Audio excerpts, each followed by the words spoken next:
Salut, je suis Sarah, ton manager de bonheur. Tu rêves d'aller en Floride? Aujourd'hui, je te partage les 10 points à connaître absolument pour bien réussir ton voyage.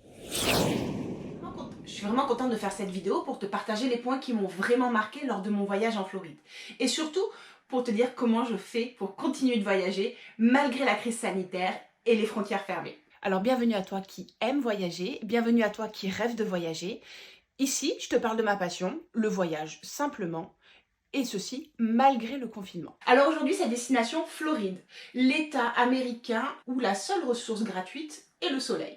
Le pays de l'extrême et de la démesure, à découvrir aussi bien pour les petits que pour les grands. Mais avant de partir, tu dois savoir qu'en Floride, tu ne peux pas éviter un passage par les Everglades. À l'origine, la Floride n'était que marécage, subtropical. Sous le soleil toute l'année, les Américains ont su exploiter ces terres pour en faire un lieu de détente. Et inévitablement, au bord d'un airboard, le temps d'une balade, tu rencontreras dans ces marécages aux hautes herbes des alligators. Souvenir inoubliable. En Floride, tu ne peux pas manquer de visiter le Kennedy Space Center, le centre de recherche spatiale où la NASA fait décoller une vingtaine de fusées par an. Alors cette visite sera une découverte des astronomes pour t'y prendre et t'y croire un peu le temps d'une simulation. Et puis avec un peu de chance, tu pourras assister au lancement d'une fusée en live. En Floride, tu ne peux pas commencer ton voyage par Orlando. Ce n'est plus une ville, c'est un parc d'attractions immense. Alors il y en a pour tous les goûts. Les jeux aquatiques, la découverte du monde magique de Disney, mais aussi les grands manèges à sensations avec de sensations très fortes assurées. Alors ça fera le bonheur des grands et des petits, mais avec le regard des enfants, le reste de la Floride peut paraître fade.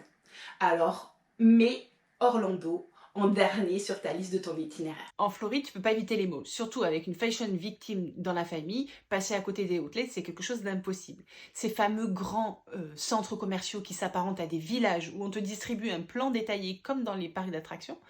Pour ne rien manquer, tu y trouveras toutes sortes de magasins de toutes les marques, de la plus petite à la plus luxurieuse, avec des réductions à n'en plus pouvoir allant de 25 à 75%.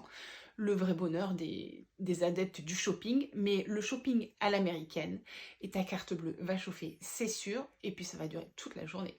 Alors en Floride, tu peux pas être complexé car l'état d'esprit des Américains est sans arrière-pensée. Tu es comme tu es, et surtout, tu viens comme tu veux.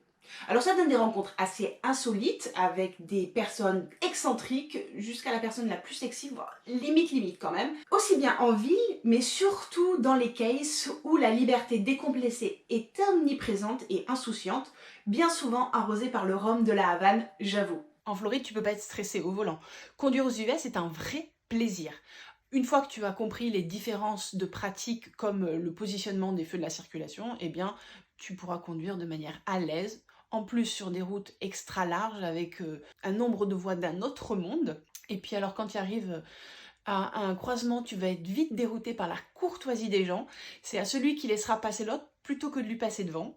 En Floride, tu peux pas avoir froid. Avec son climat subtropical, le soleil est au rendez-vous toute l'année. Alors effectivement, dans le nord de la Floride, au pire période de l'année, tu peux éventuellement avoir un peu frais en soirée, mais ce sera l'affaire d'un gilet qui suffira amplement. En Floride, tu peux pas passer à côté du luxe. Dans l'état de l'extrême et de la démesure où les milliardaires ont investi les marécages, les ont asséchés et transformés pour en faire un urbanisme de riches entre yachts, palaces, maisons grand luxe, voitures grand luxe, qui côtoient bien malheureusement la misère.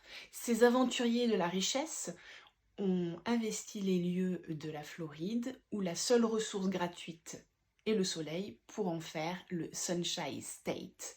Alors, soleil gratuit ou presque. En Floride, tu peux pas faire des économies d'énergie, c'est typiquement américain.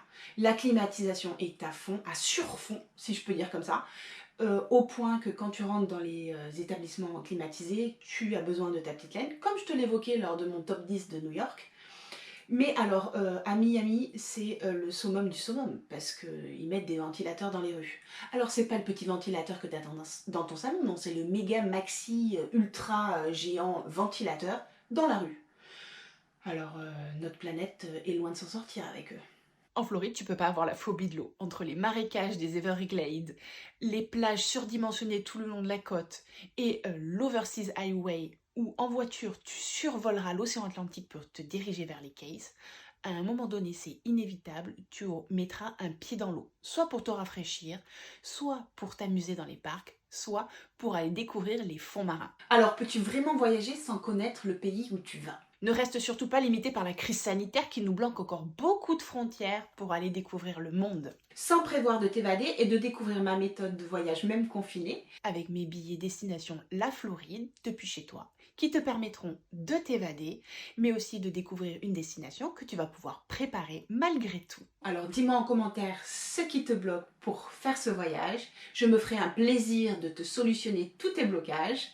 En attendant, mate mes photos sur Insta, lis mes articles sur le site web, abonne-toi à la chaîne YouTube pour ne rien manquer de mes meilleurs conseils pour bien voyager, en temps réel, mais aussi continuer de voyager même confiné et de programmer les prochains voyages. Prends bien soin de toi et je te dis à très vite pour plein d'autres conseils voyage.